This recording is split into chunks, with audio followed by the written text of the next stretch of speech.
शङ्करांश भूम शङ्करार्यपीठसद्गुरून् शुद्धसत्त्वभासुरान् सुवर्त्मनीतभूसुरान् सर्वभूतसौख्यदान् क्षमाकरान् यतीश्वरान्. என்ன கேள்வி? ஏகம் அப்படின்னா யாரே பரமாத்மாவா ஜீவாத்மாவா அப்படின்னு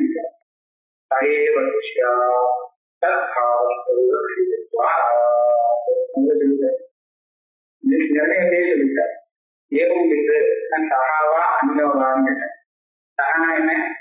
பிரம்மா பரமாத்மா பரமாத்மாவா தீர்மானமாக எப்படி கண்டுபிடிக்கிறது?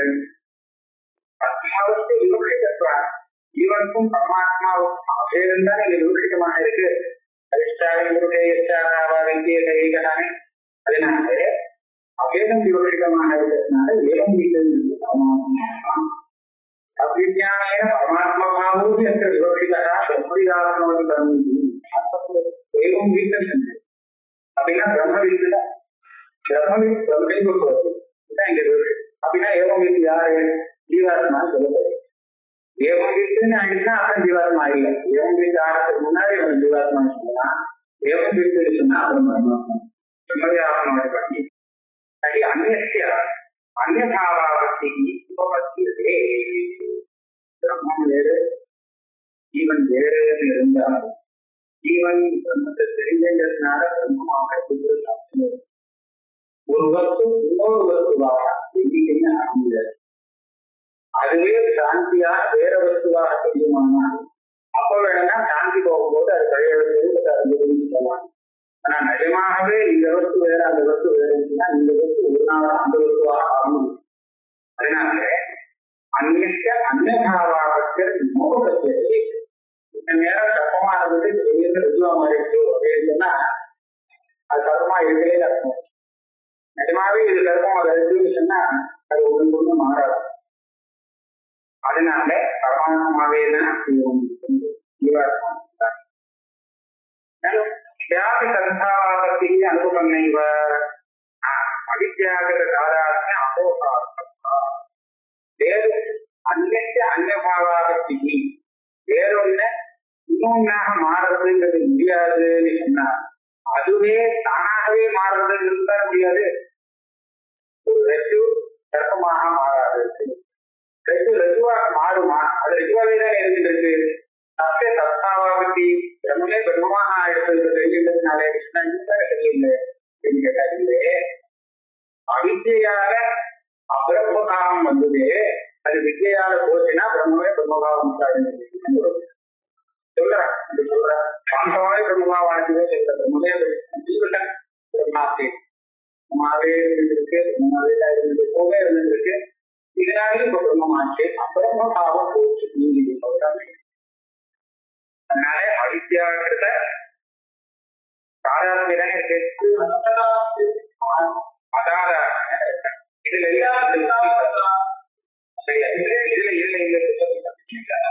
இந்த புத்தகங்களை ஒரு எழுதி விட்டுச்சு. யார் விட்டுச்சு? அவித்யாகிருத அகாராத்ம அபோகாரம். அவித்யாக நாம் வேறு பிரம்மம் வேறு அந்த ஆயுள் தாண்டி வந்திருந்தது. அகாராத்மம் வந்திருக்கு. அந்த அகாராத்தியத்தை நிவர்த்தி பண்றதுக்காக ரொம்ப பிரம்மமாச்சு.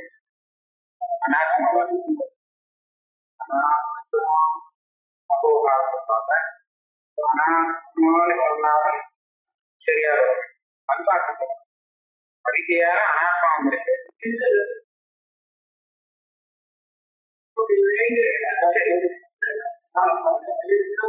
புத்தகத்துல வேறுபாடு அன்பாட்டு சொல்லலாம். அவித்யால அனாத்மாவும் இருக்கு. இந்த அனாத்மாவை நிவர்த்தி பண்றதுக்காக வித்யாவின் இந்த பாடத்துல எப்படின்னா அவித்யால நாம் வேற பிரம்மம் வேற அகாதாரத்தின் வேதம் இல்ல இதுல அந்த பாடத்துல இருக்கு. ஆனா கால் மாற்றம் அந்த இது நிவர்த்தி பண்ண அகாதாரத்தைங்கிறது அவர் மூலத்துல பாடத்தை இருக்கணும்னு பாத்துக்க. ஆனா அந்த ஹிந்தியில அதே பழைய அந்த இது இருந்துச்சு. யாகி பிரம்மவித்யா स्वात्म प्राप्ति भविष्यते सा अविद्याकृतस्य அன்னமயாதி விசேஷாத்மனः ஆத்மத்வேன அத்தியாரோபிதஸ்ய அனாத்மனः அபோகார்த்தா. இந்த உத்தர வாக்கியத்தை பார்த்தா அந்த வாக்கியம் தெரியாது.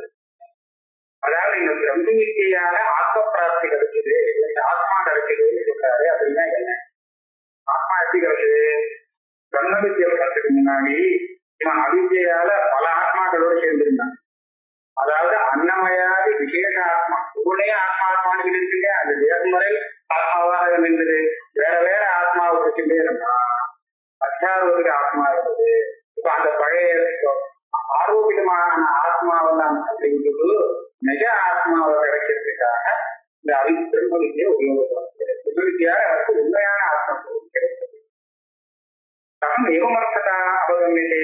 ஆகையில இந்த நிஜாத்மாவோட கதையில இதுதான் அதுக்கு அர்த்தம் அப்படின்னு நீங்க சொல்றேன். வித்யா மாத்திர உபதேசம். இங்க உபதேசம் மாத்திரம் கிடையாது. நீ அந்த ஆத்மஸ்வரூபம் உபதேசம் பண்ணியிருக்கே தவிர இதுக்கு மேல நீங்க அதெல்லாம் நிவர்த்தி பண்ணணும்னு சொல்லல. அன்னமயாதிகள் எல்லாம் இந்த அனாத்மாவெல்லாம் விரட்டி அடிக்கணும் அப்படின்னு சொல்லல. நீ யாரையானு சொல்லி கொடுத்துருக்க அவ்வளவுதான். ஒரு சமயம் இந்த அனாத்மா வித்தியாதி அனாத்மாவெல்லாம் நிவர்த்தி பண்ணணும் அப்படிங்கிற ஒரு அபிப்பிராயம் எடுத்துக்கீங்கன்னா அப்ப உபதேசத்தோடு அதை நிற்காது. அதுக்கப்புறம் இதெல்லாம் விரட்டி அடிக்கிறதுக்காக அனாத்மா வேற ஏதாவது ஒரு உபாயத்தை சொல்லும். உங்க கர்மா இது பண்ணு அனாத்மாவெல்லாம் போகும் அப்படின்னு சொல்ல வேண்டியது. இதே என்ன தெரியுதுன்னு கேட்டா, உனக்கு தெரியாத ஒரு அம்சத்தை மாத்திரம்தான் உபதேசிக்கிறதுக்காக இருந்திருக்கு. உனக்கு உன்னுடைய ஆத்மாவோட பாக்கியம்னா ஆத்மாவாக இருக்கிறது. ஒரு நிஜமான ஆத்மஸ்வரூபத்தை சொல்லி கொடுக்கறதுதான் உங்களுடைய வேலை. பாக்கியதையும் அது விளக்க வேண்டியது அதனுடைய வேலை இல்லை. நிஜமான ஆத்மஸ்வரூபம் தெரிஞ்சாதுன்னா அனாத்மா தானாக நிறுத்தினால அப்போ அதனால என்னாச்சு? நிஜ ஆத்மா உனக்கு கிடைக்கிறதுக்கு தான் இந்த பிரம்ம வித்தியை உபயோகம். நிஜ ஆத்மா கிடைக்கிறதுனா ஆத்மஸ்வரூபம் எப்படி கிடைக்க முடியும்? அவித்யா நிவர்த்தி மாத்திரம்னா ஆத்மஸ்வரூப பிராப்தி. அதை தவிர வேற ஒன்றும் ஆத்ம பிராப்தி. வித்யாயாச்ச திருஷ்டம் காரியம் அவித்யா நிவர்த்தி தச்சைக வித்யா மாத்திரம் ஆத்ம பிராப்தி சாதனம் பரிசது. வித்யுடைய காரியம் என்ன? அவித்யா நிவர்த்தி. வேற ஒன்றும் இல்லை. இங்கேயோ வித்தியை மாத்திரம் தான் உபதேசம் பண்ணிட்டார். அதனால உபதேசம்னா ஆத்ம பிராப்திக சாதனமாக வித்தியை ஒன்றாதான் சொல்லியிருக்கார். அதனால இந்த ஆத்ம பிராப்திங்கிறது அவித்யா நிவர்த்தியை தவிர வேற எதுவுமே இல்லை. ஒரு ஆத்மான அதாவது சொல்லிட்டு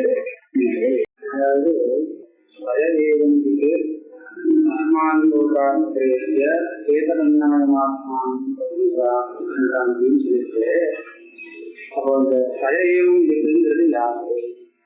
ஏவும் வீட்டுனா இப்படி தெரிந்து கொண்டவன். ஏவும் வீட்டை சொல்றவன் பிரம்மத்தை காட்டிலும் வேறானவனா பிரம்மே தானான விசாரம் ஆரம்பிச்சிருக்கார். அதுல ஆரம்பிச்சதுல பிரம்மேதான்னு இருக்காங்க.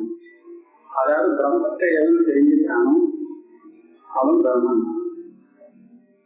அது எப்படி தெரியுது? அதுக்கு ஏற்று சொன்னார் வித்யாமாத்திர உபதேசா. அதாவது இவன் பிரம்மே தான், ஆனா தன்னிடத்துல அபிரமத்துவத்தை ஆரோபணம் அப்படிங்கிறதாக நான் பிரம்மத்தை காட்டி வேறானு அப்படிங்கிற ஒரு சமயம் தெரிஞ்சுட்டு இந்த கிரமத்தை நிவர்த்தி பண்றதுக்காக தத்துவசூத்தியாதி மகா வாக்கியங்களை வித்தியை உபதேசம் பண்ணிட்டு இத அவசரம் உபதேசம் பண்ணி அதாவது அந்த ஸ்வரூபத்தை உபதேசம் பண்ணிட்டு நிறுத்திடுறதை தவிர இதை தவிர வேற எந்த ஒரு கர்மாவையும் உபதேசம் பண்ணல பிரம்மத்தை அடையிறதுக்காக.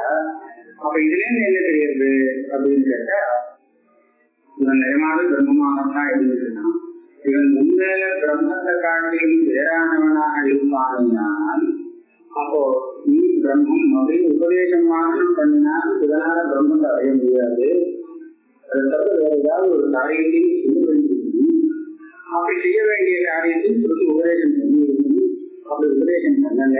அதனால வித்யா மாத்திரத்தை சாதனமான உபதேசம் பண்ணதுனால ஜீவபொங்கல் இங்கே தெரியாது. வித்யா மாத்திரோபதேச வித்யாயாச்ச திருஷ்டம் காரியம் அவித்யா நிவர்த்தி சச்சைக அவித்யா மாத்திரம் ஆத்மபிராப்தோ சச்சேக வித்யா மாத்திரம் ஆத்மபிராப்தோ சாதனம் உபதேசே. அதனால பதாத்மத்துவம் தெரியாது. அப்ப இதுக்கு மேல கேள்வி கேட்கிறாங்க, மார்க்க விஞ்ஞானோபதேசவர் இங்கே, அதாவது பிரம்மத்தை அடையறதுக்கு உபாயமாக ஞான மாத்திரத்தை உபதேசம் பண்ணினாலே இவனும் பிரம்மமும் ஒண்ணு அப்படின்னு தெரிகிறது நீங்க சொல்லு. அப்படியானால் கிராமத்தை அடையறதுக்கு கிராம பிராப்திக்கு காரணமாக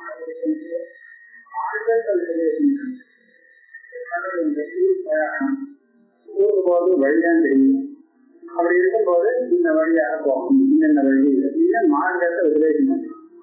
வேற ஒண்ணு போவதெல்லாம் வந்து சொல்லல, உபதேசம் பண்ணிதான் அந்த மார்க்க ஞானத்தை மாத்திரம் எடுத்துக்கிறது. அப்படியானால் மார்க்கத்தை மாத்திரமும் உபதேசம் பண்ணினதுனால இந்த கந்தாயக்கானே தேவரத்தன் இவன் அந்த மார்க்கமும் ஒன்னாகுமா? நீங்க சொன்னபடி பார்த்தா பிரம்மத்தை அடையறதுக்கு ஞானத்தை மாத்திரம் உபதேசம் பண்ணினதுனாலே இவனும் பிரம்மமும் ஒண்ணு அப்படின்னு எப்ப சொல்லலாம்? இது சரியான திருஷ்டாந்தமே இல்லை. கிராமத்தை அடைய வேண்டியவனுக்கு கிராம பிராப்திக்கு சாதனமான மார்க்கத்தை ஒருத்தன் உபதேசம் பண்றான். அப்படியானால் அந்த கிராமமும் கிராமத்துக்கு போகிறவனும் ஒன்னா இல்லையோ? அதனால இதை வச்சுட்டு பிரம்மமும் பிரம்ம பிராப்திய அடையக்கூடிய அந்த ஜீவனும் ஒன்றும் எடுத்து சொல்ல முடியும். மார்க்க விஞ்ஞானோபதேசத்தை அதுக்கே விவரணம். பராத்மஸ்ரீ வித்யா மாத்திர சாதனோபதேசா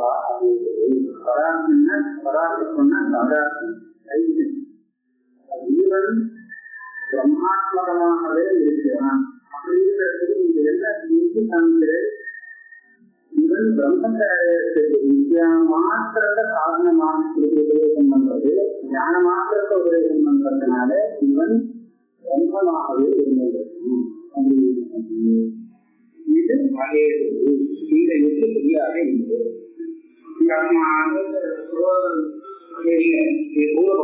இந்த மார்க்க விஞ்ஞானோபதேச சேர்த்துனே பூர்வபக்ஷம் ஆரம்பிச்சது. அடுத்த சேல் பரியந்தம் அதுக்கு விவரணம். அந்த பூர்வபக்ஷத்துக்கு தானே விவரணம், அந்த அபிப்பிராயம் என்ன? இந்த கேள்வி சரியில்லை. தேசாந்தர மார்க்க விஞ்ஞானோபதேச தரிசனம் ஒரு தேசாந்தர பிராப்திக்கு சாதனமாக மார்க்கத்தை உபதேசம் பண்றது ஒரு திருஷ்டமாக இருக்கிறது. இப்ப ரெண்டும் சமானம். பிரம்ம பிராப்திக்கு சாதனம் ஞானம், தேசாந்தர பிராப்திக்கு சாதனம் ஞானம்.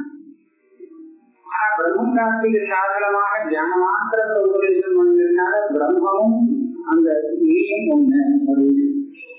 தேசாந்தர பிராப்திக்கு சாதனமாக ஞானத்தை உபதேசம் பண்ணினால் மட்டும் நீங்களும் கிராமமும் ஒண்ணு சொல்றீங்க. அதனால இது ஈர்ப்பு செய்யவில்லை.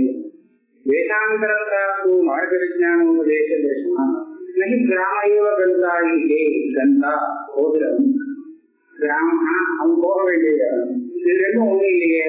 அதனால பிரம்ம பிராப்தியை அடையக்கூடியவன் அவனால அடையப்படக்கூடிய பிரம்மமும் ஒன்னாக இருக்கணுங்கிற அவசியம் இல்லை.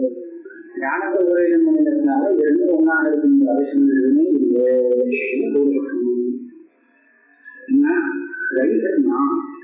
நான் சொல்ல ஞானத்துக்கும் நீ சொல்ற திருஷ்டாந்தத்துக்கும் கபடி கடல் கொடுக்குற திருஷ்டாந்தத்துக்கும் அதாவது சாமி நீ சொன்னது வேற, நான் சொன்னது வேற.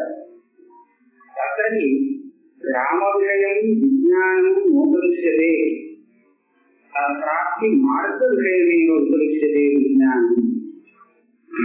இப்போ கிராமத்தை அடையிறவனுக்கு இந்த உபதேசம் பண்றவன் கிராமத்தை உபதேசம் பண்றானா மார்க்கத்தை உபதேசம் பண்றானா? கிராமத்தை உபதேசம் பண்ண மார்க்கத்தை தான் உபதேசம் பண்ண. ஆனா பிரம்மத்தை அடையிறவனுக்கு யார் அடையணும் அவனுக்கு என்ன உபதேசம் பண்றான்? பிரம்மத்தையே உபதேசம் பண்றான்.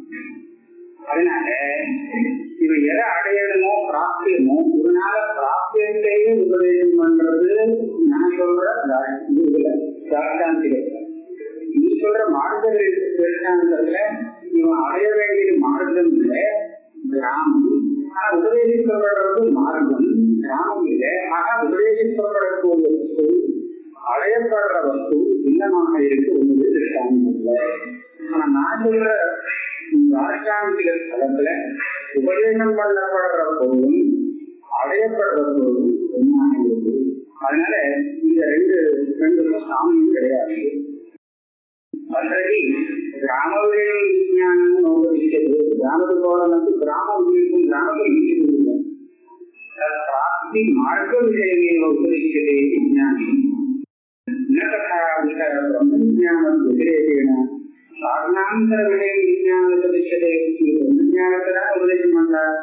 பிரம்மஞானத்தை தவிர வேற ஏதாவது மார்க்கம் மாதிரி ஒரு உபாயாந்தர விஞ்ஞானம் உபதேசம் பண்ணலையே. அதனால திருஷ்டாந்தம் தெரியும். உத்த கர்மாதி சாதனாதேவம் பிரம்ம விஞ்ஞானம் பரப்பிராப்து சாதனம் உபதேசிக்கிறது. இது ஒரு தியான கர்மம் செய்யாது. தியானம் விவேகம் இருக்குங்கிறது தெரியும். ஆனா தியானம் மாத்திரங்கிறத நான் எப்படி மாட்டேன். பிரம்மபிராப்திக்கு தியானம் சாதனம் தான் விவேகம். ஆனால் அவர் மாற்றம் இல்லை. கர்மாதி சாதனா கேட்கும். இவன் கர்மானுஷ்டானம் பண்ணி அந்த கர்மாவோட சேர்ந்து தியானம் தான் பிரம்மபிராப்திக்கு காரணம். மார்க்க உபதேசம் பண்ணின மாத்திரத்தினாலே இவன் கிராமத்தை அடைஞ்சிட முடியாது. மார்க்கத்தை தெரிஞ்சுட்டு அப்புறம் இவன் போகணும். அதுக்கு சொந்தமா ஒரு பிரயத்தனம் கர்மாவும் பண்ணினாங்க. அப்பதான் இந்த கண்டா நான் போய் சேர வேண்டிய கிராமத்துக்கு போய் சேர முடியும். அதே மாதிரி பிரம்மஸ்வரூபத்தை அடையணுமையானால் தியான மாத்திரத்தினால் அடைய முடியாது. அதுக்காக இந்த கர்மாவும் அனுஷ்டானம் பண்ணணும் அப்படின்னு ஒரு கதையும் அவா இப்ப போட்டுதான். உத்த கர்மாதி சாதனாவேற்று பிரம்ம விஞ்ஞானம் பரப்பிராப்த சாதனம் உபயோகிக்கிறது. பிரம்மது ஆத்மோதி கரம் மரத்தை அடையிறதுக்காக பிரம்மஸ்வரூபத்தை அடையிறதுக்காக சாதனமாக கர்மசகிதமான ஞானம் தான் உபயோகிக்கப்பட்டது. நித்தியபாத்மோட்சத்தை இத்தியாதினா பிரசுத்தா இந்த பக்கத்தை ஆரம்பத்திலே அப்படின்னு சொல்லிவிட்டது. ஏன்னா மோட்சங்கிறது நித்தியம். கர்மாவாக மோட்சம் வருதுன்னு சொன்னாக்க அது நிச்சயமாக இருக்க முடியாது. கர்மாங்கிறது ஒரு வஸ்துவ உற்பத்தி பண்ணக்கூடியது. ஞானங்கிறது இருக்கிற வஸ்துவ காமிச்சு கொடுக்கிறது. கர்மாவாக மோட்சம் வருதுனால் அப்ப அது உற்பத்தி ஆகக்கூடியது ஒரு பலன். ஒரு மரத்தில் உற்பத்தி உண்டு சொன்னா அப்ப விநாசனம் அப்ப அது நிச்சயம் ஆக முடியாது. ஞானம் மோட்சங்கள் சாதனமா இருந்தால் அது புதுசா எதையுமே உருவ முடியாது. ஞானங்கள் அது இருக்கிற மோட்சத்தை தான் நம்மளுக்கு கொடுக்கும். அஞ்ஞானத்தை மாத்திரம் நிறுத்திடணும். இருக்கிற மோட்சத்தை நம்ம அடைஞ்ச மாதிரி பண்ணிடணும். அப்படி பண்ணினா அந்த மோட்சம் நிச்சயமாக இருக்கும். இதெல்லாம் உற்பத்தி இல்லை. நிச்சயமா மோட்சத்தை இத்தியாதினா பிரசுத்தவா தேவாங்காவிதத்தை காரியத்தை கதாத்மத்துவம் தரிசனி. இன்னும் இந்த இடத்துல எதுமிக பிரம்மம் சின்னமா பிரம்மமா அப்படிங்கிறதுக்கு ரொம்ப சர்ச்சை பண்றதுக்கு ஒண்ணும் இல்லை. சுத்தி நேரடியா பிரம்மம் தான் இந்த சரீரத்துக்குள்ள இருந்துருக்கு, ஜீவரூபமான இருந்துருக்குங்கிறத சொல்றது. சரியவான பாவித்து இந்த காரியத்துல ஜீவரூபமாக இருந்துருக்கிறது எதுன்னு கேட்டா அந்த பிரம்மம் தான். இந்த ஜெகத்தை திருப்தி பண்ணினாலே பிரம்மஸ்வரூபம் இந்த காரியத்துக்குள்ள புகுந்து ஜீவனாக இருந்துட்டு சர்வ விவகாரம் பண்ணிட்டு இருக்குனால தேவம் இல்லைங்கிற ஆத்மா பரமாத்மா தான். பரமாத்மாவுக்கு வேளாண்மை இல்லை அப்படிங்கிறது இன்னொரு அபய பிரதிஷ்டோபத்தை இந்த ஏவம் இருக்கு ஆத்மஸ்வரூபத்தை தெரிஞ்சுக்கிறோம். அபயத்தை அடையறான்னு அபயம் பிரதிஷ்டானம் இல்லதே. இந்த அபய பிரதிஷ்டாங்கிறது எப்ப வரலாம்? அபயம்னு சொன்னா அத்வைதமாக இருந்தால்தான் அபயம். துவைதம் இருந்தால் போதும். அப்ப இவன் பிரம்மஸ்வரூபமாகவே இவன் இருந்தானே. ஆனால் அப்ப அது அத்வைதம் சொல்லலாம். பிரம்மம் வேற அதை தெரிஞ்சவன் வேறேன்னு சொன்னா அப்ப எப்படி அத்வைதம் துவைதம்? அப்போ இவனுக்கு பயம் போகாது. ஆனா அபயம் பிரதிஷ்டானம் இல்லதே சொல்றது சொல்லி இதுலேருந்து என்ன சொல்லணும்? பிரம்மம் வேறு ஜீவன் வேறுங்கிறது இல்லை, ஒண்ணுதான். அதனாலதான் அபய பிராப்தி ஏற்படும். வித்யாவான் சுவாத்மனாம் அந்நியத்தை பசதி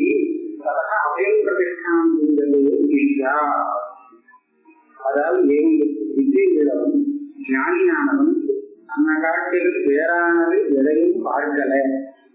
அதாவது தான் தான் எல்லாமா இருக்கான் என்ற தன்னை காட்டிலும் வேறானது எதுவும் இல்லை அப்படின்னு அவன் தெரிஞ்சிருந்தான். அவனுக்கு செயல் இல்லாமல் அவன் விஜயத்தை தன்னை காட்டிலும் வேறான ஒரு வஸ்துவை பார்த்தானே ஆனால் சேர்ந்தான். அதனால ஒரு பரமாத்மாவை தெரிஞ்சின்றவன் தன்னை காட்டிலும் வேறானவனாக பரமாத்மாவை தெரிஞ்சிருந்தாங்க. ஆனால் அப்ப அந்த பரமாத்மாவுக்கு இவன் பயந்தான். அப்ப அபயத்தை அப்படி சொல்ல முடியாது. ஏன்னா அந்த பரமாத்மாவே இதற்கு கேட்குது. ஆகையால இந்த பரமாத்மாவை தான் ஏவம் விட்டது, பரமாத்மாவை காட்டிலும் வேறானது இல்லை அப்படிங்கிறது இது எண்ணிக்கையாவது செயற்கையோ படத்தை இது அதுக்கு கேட்டா செயற்கை காரணமே இல்லை. அதுல செயற்கை இல்லை. அன்னைக்கு அவித்யாகிருதத்து வித்யா அவஸ்துத்வ தரிசனம் இன்னொரு இப்ப வித்யால எப்படி இந்த அத்வைத பாவம் கிடைக்கும்? சுத்தி வரத்துக்கு முன்னாடி ஒரே 15 தூரம் இருக்கு, வேற வேற பாவம் தான் இருந்துருக்கு. பாவனை கூட துரித பாவனை தான் இருந்துருக்கு. ஆனா இப்ப வித்தை வந்த உடனே இதெல்லாம் எங்க போகுது? வித்தை என்ன எல்லாத்தையும் நாச மாட்டுதா அப்படின்னு கேட்டா, ஞானத்துக்கு ஒரு வஸ்துவை உண்டாக்கக்கூடிய சாமர்த்தியமும் இல்லை, அழிக்கக்கூடிய சாமர்த்தியமும் இல்லை. அது எதுவும் பண்ணாது, இருக்கிறத காமிக்கணும் அப்படின்னு இதுதான் சொல்ற ஞாபகத்துவ சாஸ்திரம் அப்படின்னு கேட்டால், ஞானத்துக்கு ஒரே ஒரு சாமர்த்தியம் இல்லை. அது என்னதுன்னா அவித்தையே போகிறது. இப்ப அவித்தையாகத்தான் ஞானம் வரத்துக்கு முன்னாடி இவன் தெய்வ சாதனை தெய்வ பகுதியில் இருந்தான். அதனால இந்த துவைதத்துக்கு காரணமான அவித்தை அந்த ஞானங்களை நிறுத்தி கொண்டு கொடுத்தனா அதுக்கப்புறம் வேற எதுவுமே அந்த துவைதங்களுக்கு இருக்கக்கூடாது. அவசுத்த தரிசனம் ஒரு சம்ஸ்காரா துவைதம் தெரிஞ்சு ஆண் இருந்தாலும் அதை வஸ்து சத்தியமாக நினைக்க மாட்டான். அப்போ அது தேவையில்லை.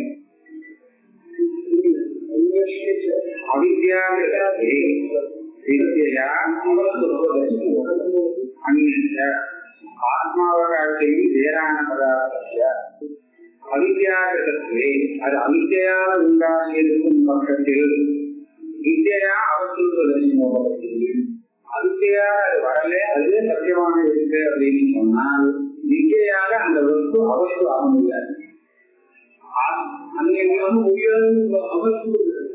அவஸ்து தரிசன அவஸ்துன்னு தெரியும். மிச்சா அவஸ்துன்னா மிச்சா